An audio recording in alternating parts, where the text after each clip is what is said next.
안녕하세요. 오늘은 물리학에서 정말 중요한 개념이죠. 바로 연력학적 에너지에 대해 한번 파헤쳐 보겠습니다.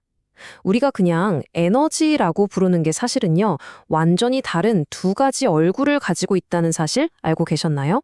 자, 여기 차가운 커피가 한 잔 있어요. 이걸 데운다고 생각해 보세요. 너무나 당연한 일상이죠. 그런데 한번 곰곰이 생각해 보자고요. 이 과정에서 에너지는 도대체 어디서 와서 어디로 간 걸까요? 이 간단한 질문에 답하려면 에너지를 두 가지 방식으로 나눠서 봐야 합니다. 이게 좀 복잡하게 들릴 수도 있는데 아주 쉬운 비유가 하나 있습니다. 바로 에너지를 은행 계좌라고 생각해 보는 거예요. 이 비유 하나면 모든 게 정말 명확해집니다. 네, 바로 이겁니다. 모든 에너지는 딱 두 가지 형태로 나뉘어요.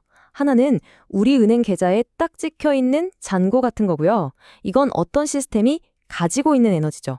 그리고 다른 하나는 돈을 넣고 빼는 거래 자체. 이건 시스템의 경계를 넘나들면서 에너지를 움직이는 과정을 말하는 겁니다. 그러니까 다시 말해서 한쪽에는 시스템이 소유하는 저장된 에너지가 있고요. 다른 한쪽에는 시스템의 경계를 넘어서 에너지를 이동시키는 과정, 즉 전달되는 에너지가 있는 셈이죠. 하나는 명사, 다른 하나는 동사라고 생각하면 쉽겠네요. 자, 그럼 먼저 우리 에너지 계좌의 잔고에 해당하는 이 저장된 에너지부터 자세히 들여다볼까요? 시스템이 실제로 딱 가지고 있는 그 에너지는 대체 뭘로 이루어져 있을까요? 이 잔고, 즉 저장된 에너지는 크게 세 가지 종류로 구성되어 있다고 볼 수 있어요. 바로 내부 에너지, 운동 에너지, 그리고 위치 에너지입니다. 첫 번째가 바로 내부 에너지인데요. 이건 좀 생소할 수 있죠? 쉽게 말해서 뜨거운 커피잔 속에서 물 분자들이 막 활발하게 움직이고 진동하잖아요. 이렇게 우리 눈에 보이지 않는 분자 수준에서 일어나는 모든 에너지의 총합을 말합니다. 그리고 나머지 두 개는 우리에게 아주 익숙한 것들이죠.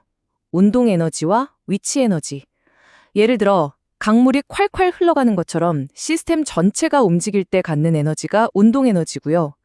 절벽 위에 아슬아슬하게 놓인 바위처럼 그 위치 때문에 잠재적으로 갖게 되는 에너지가 바로 위치 에너지입니다. 좋습니다. 잔고에 대해서는 이제 알았어요. 그럼 이제 거래에 대해 알아볼 시간이죠. 이 에너지 계좌의 잔고는 과연 어떤 거래들을 통해서 늘어나거나 줄어들게 될까요? 여기서 진짜 중요한 포인트가 나옵니다. 거래는 돈 그 자체가 아니죠. 돈을 옮기는 행위잖아요. 마찬가지로 열과 일은 에너지가 아니에요.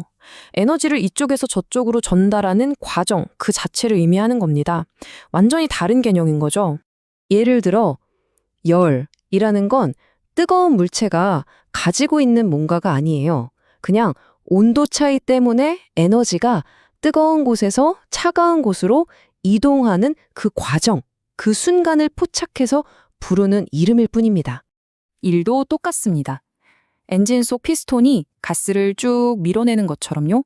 어떤 힘이 작용해서 시스템의 경계, 즉 부피 같은 걸 변화시킬 때 에너지가 전달되잖아요. 바로 그 과정을 일이라고 부르는 거죠. 바로 이겁니다. 이게 핵심이에요. 열과 일은 시스템 내부에 저장될 수가 없어요. 오직 시스템의 경계를 넘나드는 그 찰나의 사건으로만 존재하고 정의되는 겁니다. 마치 은행 거래 내역처럼요. 그렇다면 이 에너지 거래의 대표 주자인 열은 구체적으로 어떤 방식으로 이동하는 걸까요? 아까 그 차가운 커피는 도대체 어떻게 뜨거워질 수 있었던 걸까요?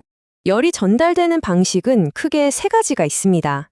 뜨거운 냄비 손잡이를 만졌을 때처럼 직접 닿아서 전달되는 전도, 난로의 따뜻한 공기가 위로 올라가면서 방 전체를 데우는 대류, 그리고 아무것도 없는 우주 공간을 뚫고 태양의 열기가 지구에 닿는 복사.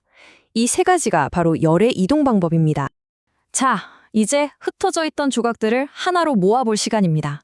바로 물리학의 가장 중요한 법칙 중 하나인 연력학 제1법칙을 통해서 우리 에너지 은행 계좌의 규칙을 깔끔하게 정리해 보겠습니다.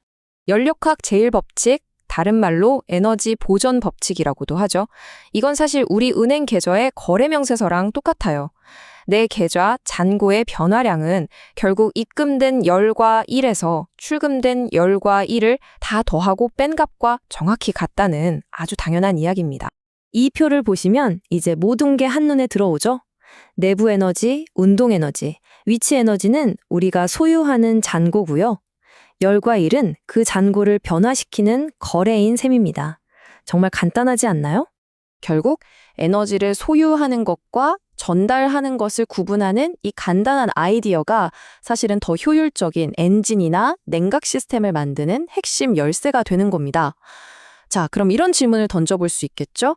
우리는 어떻게 해야 불필요한 에너지 거래는 막고 우리가 딱 원하는 거래만 정확하게 일어나도록 시스템을 설계할 수 있을까요? 아마 이게 바로 오늘날 연력하게 풀어야 할 가장 큰 숙제가 아닐까 싶습니다.